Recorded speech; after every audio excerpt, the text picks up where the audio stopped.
One day, a man suddenly showed up at our house and confronted my wife. He said, "The child you're keeping with you, return her to where she belongs. Otherwise, I will tell your husband the whole truth about you." But my wife refused. She held the little girl tightly in her arms and said nothing. The man tried reasoning with her at first, but then, in a burst of anger, he revealed something that shattered me to my core. I felt like my soul had left my body.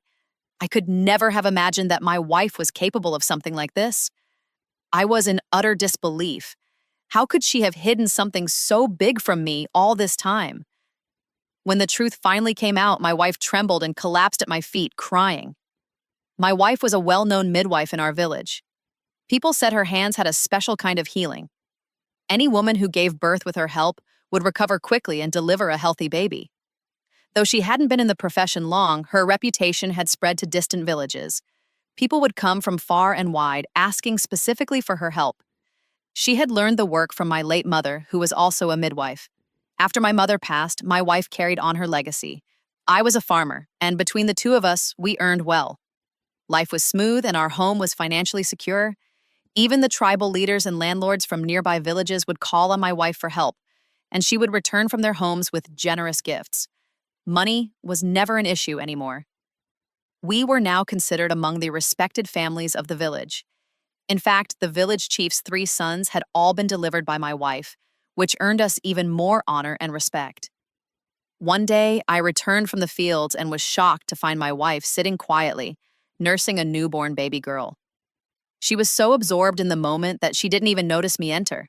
She was speaking to the tiny baby with such love and warmth, as if they were lifelong companions. I looked at her in confusion and asked, "Whose child is this? Where did you bring her from?" Without hesitation, my wife replied, "This child was born an orphan. Her mother died during childbirth. I couldn't leave the baby behind, so I brought her home with me." Worried, I asked, "Surely she must have some relatives? You should have handed her over to them. We can't just start raising someone else's child like this." I was anxious. Taking responsibility for someone else's child is no small matter, especially in a village where gossip spreads like wildfire. What would we even tell people? Whose child is this? But Jamila had already thought it all through. Calmly, she said, "I'll tell everyone she's my sister's daughter, that we've adopted her as our own." I told Jamila, a lie is still a lie, and one day the truth always comes out. Hearing this, my wife grew angry. She replied sharply, "If this child had any relatives, I would have never brought her here." Her mother lived alone in a small hut far outside the village. She had called me through someone to help with her delivery. When I got there, she was in a terrible condition. She told me her husband had drowned in the canal a few months ago, and they had no one in the world but each other. The grief had destroyed her strength, and when the time came to give birth, her body gave up. She died during labor. My wife paused, her eyes heavy with memory. "But before dying," she continued, she made me promise that I would take care of her daughter, that I'd never let this baby feel the absence of her parents.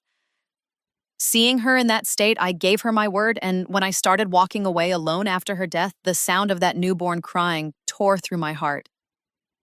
That crying reminded me of my promise, and I couldn't leave her behind. I had to fulfill that dying mother's final wish. With that, Jamila stepped closer and gently placed the tiny baby into my arms. "You choose a name for her," she said softly. I looked down at the child's face and I was speechless, her rosy cheeks, her delicate skin, and her ocean blue eyes. She didn't look like any ordinary baby. She looked like an angel. And in that moment, I named her Parisha, because she truly looked like a fairy. From the day she came into our lives, our home was filled with joy and light. Within months, our courtyard echoed with her innocent giggles. She became the very center of our world. I began returning early from the fields just to spend time with her. I held her as if she were my own flesh and blood. Jamila, too, became entirely absorbed in Parisha's care. She would feed her with her own hands, talk to her, and play with her all day long. The love in her eyes was unmistakable, pure motherly devotion. My wife even stopped traveling to other villages for her midwifery work. She only took on cases within our own village so she could always stay close to Parisha. She refused to be separated from her even for a moment. Sometimes I would tease Jamila and say, "Looks like Parisha has taken you away from me. Ever since she came, I barely get any of your time." But honestly, watching them both so happy filled my heart with peace. I had no idea, though, that this happiness would be short lived and that our lives would soon take a turn we never expected. Time passed quickly. Parisha had now grown into a little girl who would run through the house on her tiny feet, calling out, "Baba, Baba," in her sweet baby voice. Every time she said that, I felt like my entire world was complete. Parisha was so attached to us, and we to her, that it never even crossed our minds that she wasn't truly our child. Everyone in the village believed the story we told, that she was Jamila's sister's daughter and we had adopted her. Whenever a festival was held in the village, I would lift Parisha onto my shoulders and walk her through the fair, buying her toys and sweets, and sometimes I'd look at my wife and say, if her mother were alive, how happy she'd be to see her daughter growing up so beautifully. The moment I would say this, Jamila's face would drain of color. She'd suddenly flare up in anger, slamming things around the house. "Why do such useless thoughts come into your head?" she'd shout. "Parisha is our daughter now, and I'm her mother. Don't ever say anything like that again. It hurts me deeply. And if, by mistake, Parisha hears something like this one day, what will we tell her?" I was stunned by the depth of love Jamila showed for Parisha. She truly loved her more than any real mother ever could. She had kept her promise, completely and wholeheartedly. In the 3 years that had passed, only one thing ever seemed unusual to me. Every now and then, Jamila would take Parisha out on long walks, alone. She'd leave the village with her and return after quite some time. At least twice a week, she would insist on taking Parisha out for an outing beyond the village limits. One day, I got frustrated and asked her angrily, "Why do you keep taking her out of the village alone? Times are dangerous. Our tribal elders have land disputes with people from neighboring villages. What if something happens to you because of their grudges?" Instead of taking my words seriously, Jamila brushed them off.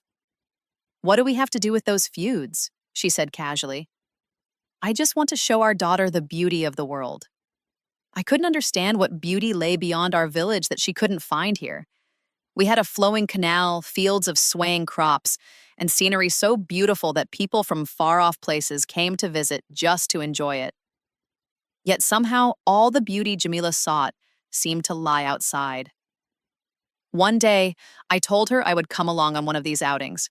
Her face dropped immediately.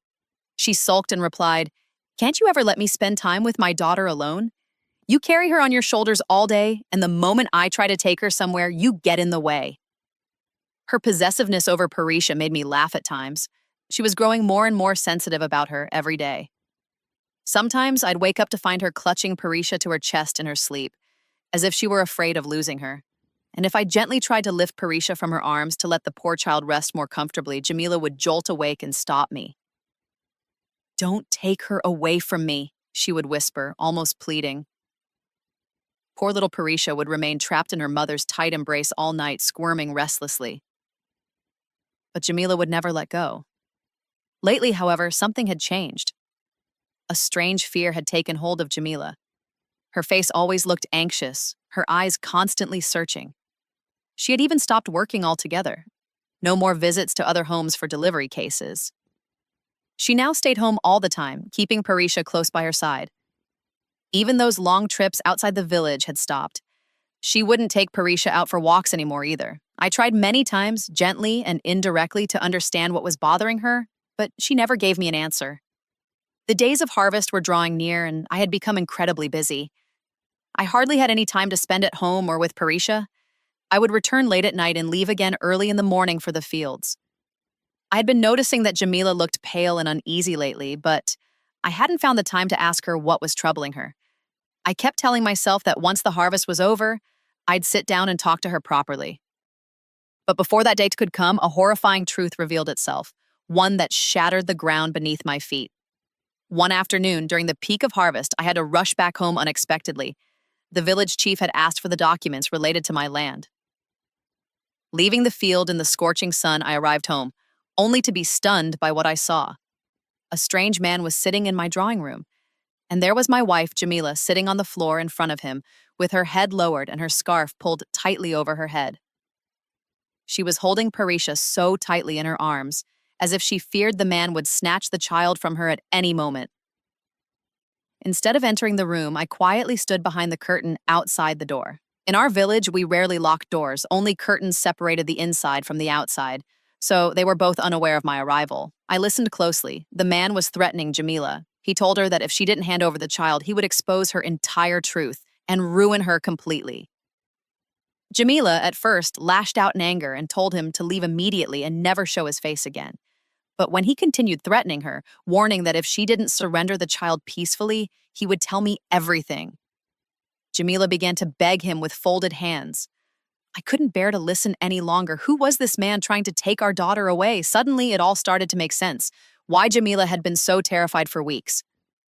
I could never allow anything to happen to Parisha. Allah had deprived us of children for so many years. And then, he gave us Parisha, this little blessing, this daughter I had accepted with all my heart.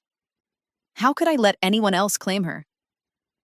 As the man leaned forward to grab Parisha from Jamila's lap, I couldn't restrain myself anymore. I stormed into the room and shoved him back with all my strength. Caught off guard, he stumbled and fell backwards onto the charpai behind him. Jamila's face turned even paler when she saw me. You're home?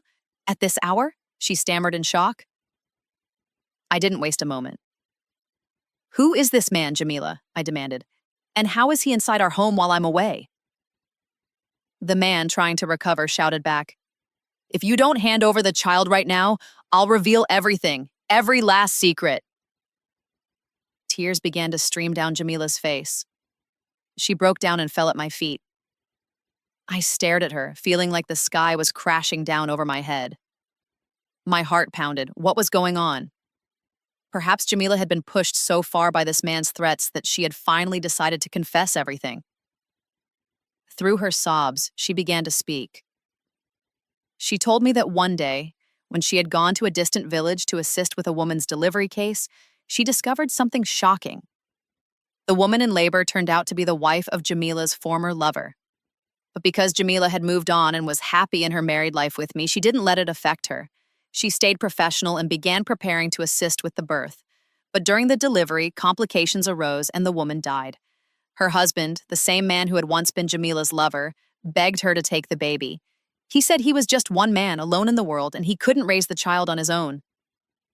Jamila, who had no children of her own, hesitated. But deep inside, she saw it as a sign from God, a chance to become a mother. After a moment's conflict, she agreed. She took the baby girl in her arms and brought her back home. Jamila also knew that if she left the baby behind, the child might suffer. How would a single man care for a newborn girl? Every few weeks, the man would come to the outskirts of our village to see the baby, and out of sympathy and guilt, Jamila would take the child to meet her father. She believed it was only fair that he too had a right to see his daughter. But what Jamila didn't realize was that this man still harbored feelings for her. He hadn't truly let her go. In fact, he had used this child as a way to stay in her life. That man wasn't just a grieving father, he was cunning. And once he realized how deeply attached Jamila had become to the baby, he started pressuring her into a relationship. First, he tried convincing her to leave me and marry him. When that failed, he began demanding an immoral relationship without marriage. But Jamila wanted none of it. She was loyal to me. She had left that past behind and considered her feelings for him nothing more than a mistake of her youth. When the man realized he couldn't manipulate her emotionally, he turned to threats. He began blackmailing Jamila, warning her that if she didn't give in, he would expose everything to me and take the baby away. That fear consumed Jamila for weeks. She grew quieter, more anxious, but never told me the truth. And now, as she stood trembling before me, hands folded, crying, she poured her heart out. She swore she was innocent, that she had never committed any sin. She only wanted to protect the child and keep her promise to the mother. She said that once she stopped taking the baby to meet him, fearing what he might do, he came all the way to our home. And now here he was, demanding the child like she was some object he could reclaim. Jamila and I had been married for 6 years. I knew the kind of woman she was. I knew her loyalty, her sacrifices. I had seen her raise Parisha with a love even deeper than what a biological mother might give. But this man, this wicked, shameless man, stood before me with a disgusting smile. He said, The truth is, your wife has betrayed you. She was mine before she was yours. We shared a relationship, and she's been meeting me behind your back for months because the truth is, she can't live without my child. If I take the girl away, your wife will die without her.